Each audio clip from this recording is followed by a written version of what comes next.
How to fix Facebook friend request problem.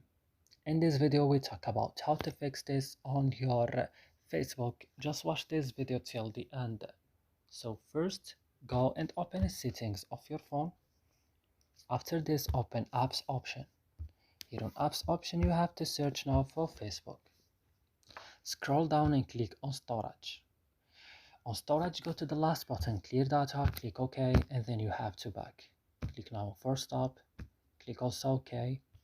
And now what you need to do, go to permissions option, go now to files and media and allow access to media only, and that's it. Your problem will be solved. So I hope this video is helpful for you. Don't forget to like, subscribe in our channel. See you in another video.